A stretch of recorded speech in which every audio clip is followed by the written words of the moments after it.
Janet Phelan is coming live from Mexico.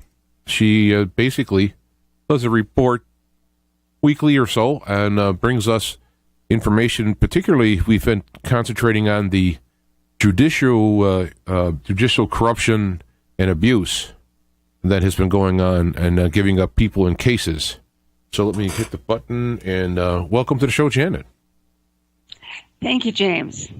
Good afternoon to you. Alrighty. So what do we have in your stack of stuff for today? I see you have a new article out. I know that's coming. Yep, I've got a new article that's been published. It's on the front page of New Eastern Outlook. Before we go into that, I do have an announcement to make that goes back to that old subject that we keep bringing up of human ownership, also known as adult guardianship. I simply want to announce that Mary G Sykes has passed away.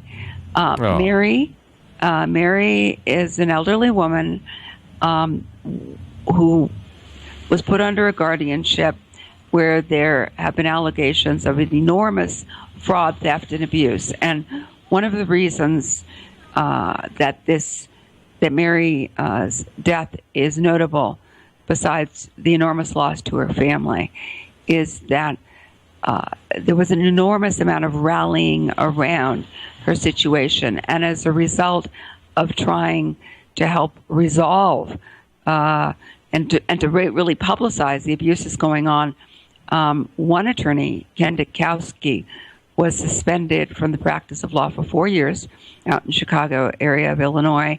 And another attorney, Joanne Dennison, began a blog called MaryGSykes.com, talking about not only the abuses going on in the guardianship of Mary Sykes, but also other cases, and for her good works of attempting to inform the public about these abuses. Joanne is facing a potential suspension of her license to practice law for 3 years. So I along with the passing of Mary G. Sykes, I think we need to pay special attention to the fallout from these cases. So I did want to... She passed away without actually getting free from her prisoner. Unfortunately, this appears to be rather common. You can go to MaryGSykes.com and you can read about some of the really disturbing fallout from this case, not only in terms of the attorneys, but also one of the daughters who was trying to protect her mother. So I did want to make that announcement before we go into the article, which is not on guardianship this time. It's another issue that smacks of eugenics. And eugenics is an issue that has really engaged my attention. I think it is a fundamental and underreported issue that has enormous relevance for our time. So the article on the front page of New Eastern Outlook today is entitled, "The Biological Weapons Convention Turns 40. Are we any safer?" So we go into, in the article, the fact that it was 40 years ago this year that the Biological Weapons Convention came into force in 1975, following some actions which appeared to be supportive of such a convention under the Nixon administration. Nixon in '69 announced that the U.S. would unilaterally renounce the use of biological weapons and discontinue our biological weapons program. And as a result of this, other countries kind of got together and climbed on board. And as a result, we have this marvelous treaty that has absolutely no effectiveness whatsoever. And we're going to talk about a little bit about some of the unique problems with this treaty and some of the evidence that it is nothing but a mirage. So unlike other disarmament treaties. The Biological Weapons Convention has no verification protocol. It has no way, there's no way of ascertaining, reporting, or, otherwise dealing with possible violations. What goes on with this treaty is that you got to take the word of the country that they're clean. Yeah. So now there's a reason there's no verification protocol, and most disarmament treaties do have ways of verifying, but not the Biological Weapons Convention. Why? Well, back in 2001, because the treaty was sort of in progress. I mean, it had been signed and verified and so forth by a number of countries, but there was grave concern about this lack of verification. So an ad hoc committee had been formed, and it hammered out a means to have that kind of protocol attached to the BWC. And lo and behold, the United States delegates walked out. They refused to have any part in any such verification protocol. And as we know, that was actually like in 2001, a few months later, we had not only the attacks of September 11th, but the Anthrax attacks, which were a biological weapons attack on the soil of the United States of America. Now, if there had been a verification protocol at that point in time, there might have been some effort on the part of the international community to figure out what in the world happened, who did this attack. There could have been possibly an investigation on an international level instead of this pathetic cover-up job that the FBI did surrounding the Anthrax attacks.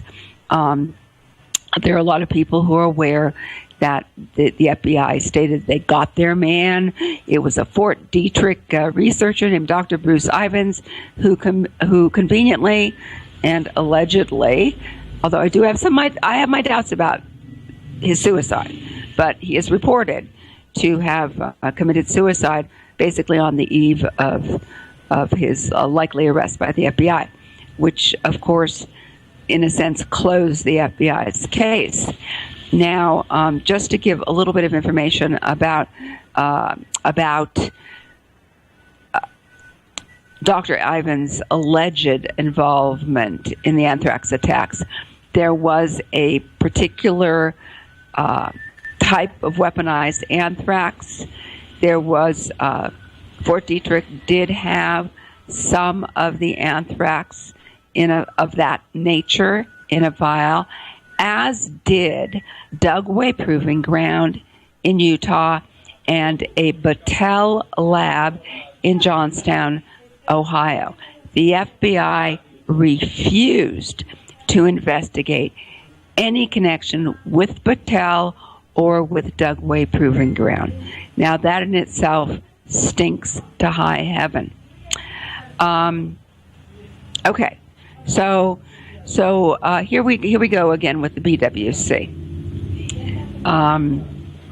There are other problems with the treaty, and we discussed this a bit in the article, besides the lack of a verification protocol. One concern has to do with the fact that the science that is up-to-date science that now goes into potential biological weapons far outstrips the reach of this 40-year-old treaty. There's also the uneasy debate about the dual use issue. And just to make that really clear, the BWC allows the maintenance of some biological weapons by countries for creating countermeasures, right? For peaceful purposes.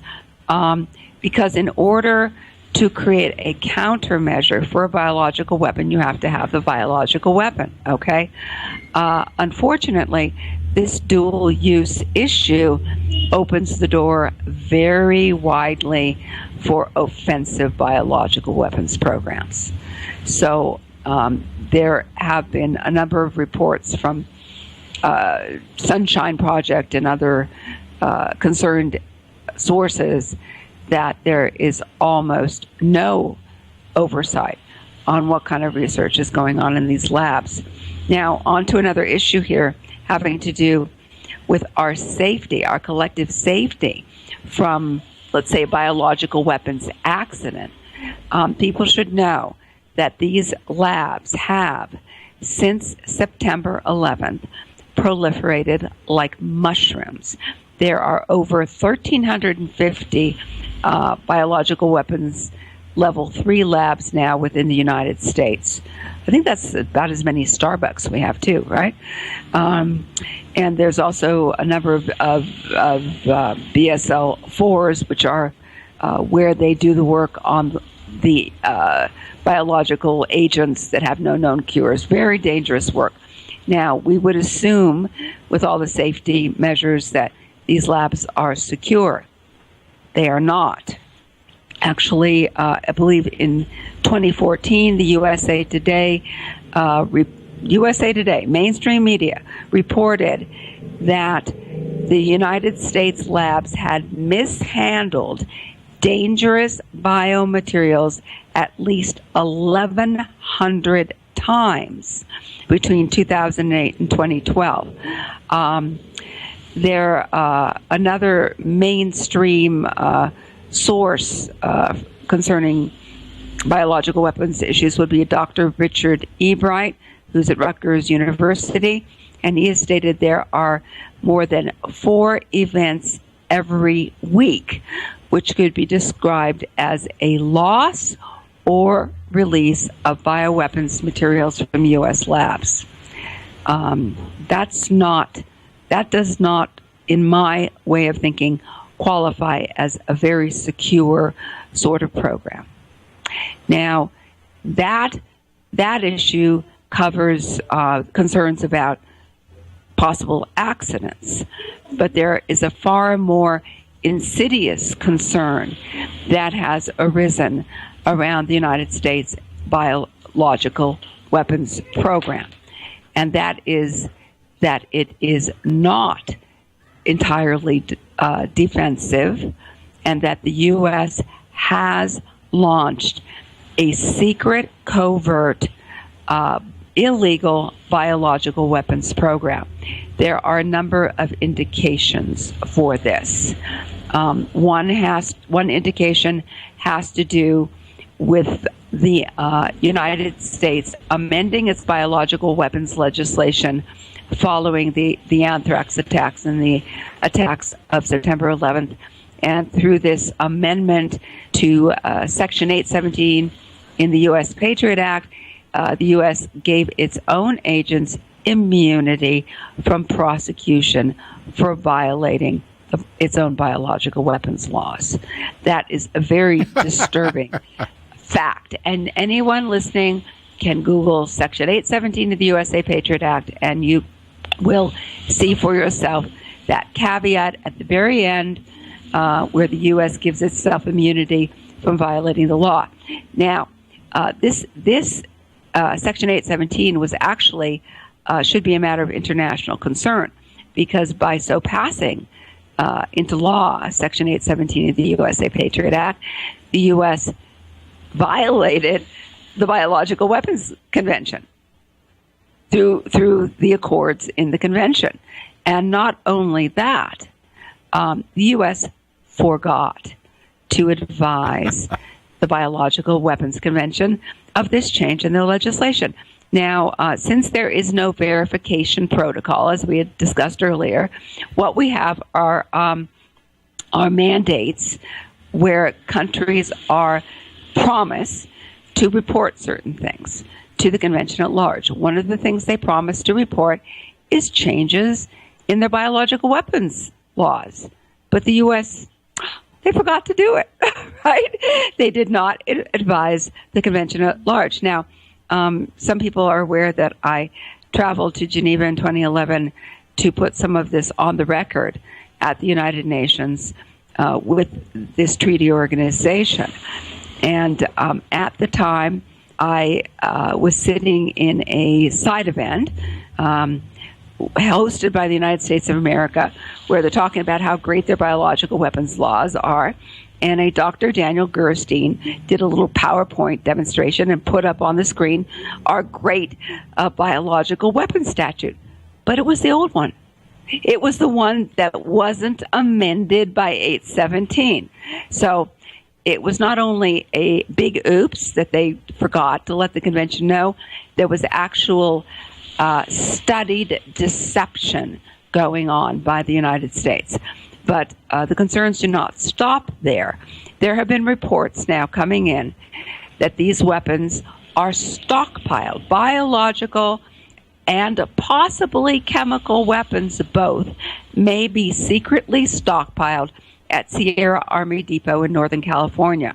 And one of the other concerns is the existence of domestic delivery systems. And for those who want to read up on that, the issue of domestic delivery systems established by the United States government countrywide for the purposes of selectively delivering either a biological or chemical weapons attack, I can just urge you to Google me, put in Janet Phelan water, Janet Phelan delivery systems, and you can read up and see blueprints, etc., to support these allegations. So that is today's article. I am certainly hoping that that these reports will strike a chord, and that people may start to look a little more carefully at the statements and declarations made by our government. I also hope that this may provide a different, shall we say, a different perspective than the sort of generalized patriot movement mythology now. Mythology concerns about the end point being martial law and FEMA camps. Because, frankly, this is the way I see it. The United States has embarked on a path where the government is really attempting to hold up the face of being a democracy for the people, the good guys, the beacon of freedom and democracy in the world, while doing some very nefarious things. The U.S. is not, shall we say, adopting a public persona, a propaganda, saying, well, we gotta get rid of all these problematic people, and we've got to have a clean sweep here. They're not basically going the propaganda path that other dictatorships have. They have invested themselves in looking like the good guys. Now, if they invoke martial law and they start sweeping up people and disappearing them into camps, they're going to lose that propaganda war immediately. However, if a selectively delivered planned pandemic should be deployed, and what a terrible tragedy that all these people died, then the United States gets to keep its public persona. So these are my concerns, and I want to thank you, James, for giving me the opportunity tonight to discuss this. Well, it's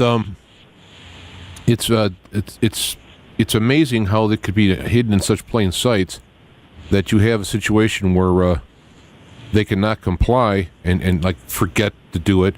But I would venture to add in here that one of the things that is exacerbates this is the programming of the American people to be allergic to the UN and other things. that not that the UN is necessarily, always a good guy, but there is like a hidden aversion to the UN and things like that, global. And when you have commentators talking about the global stuff going on to take away our freedoms and whatnot, when you have somebody thumbing their nose here at the UN, there's almost like those losers or what have you. And I think that kind of, besides the general apathy and complacency, that kind of adds a little extra thing to it. Well, I think there is a lot of concern about the potential for global governance, and the United Nations is seen as the boogeyman for that. Actually, whether it is or not, which is not something that I think there are really valid concerns and fears about the United Nations, but I think we really need to look at the boogeyman under our own beds and in our own closets. And I'd like to read, just in closing, a quote that I found from former Secretary of State Colin Powell concerning the United States.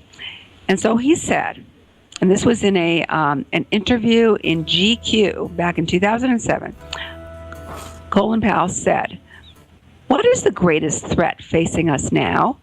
People will say it's terrorism. But are there any terrorists in the world who can change the American way of life or our political system? No. Can they knock down a building? Yes. Can they kill somebody? Yes. But can they change us? No. Only we can change ourselves. The only thing that can really destroy us is us." Well put. I mean, yeah. And he has actually carried some water, let's say, for political purposes and paid the price personally and politically as well. So he can speak on both sides of that. But I appreciate your... I'm not attempting here to hold him up as an authority or to knock him down as a liar. I'm saying that I consider that this statement that he's made here is rather profound. That's it. So. Okay. Well, we will talk again soon. God bless, and we'll see you next time. Okay. Take care. Have a good week. All righty. Bye.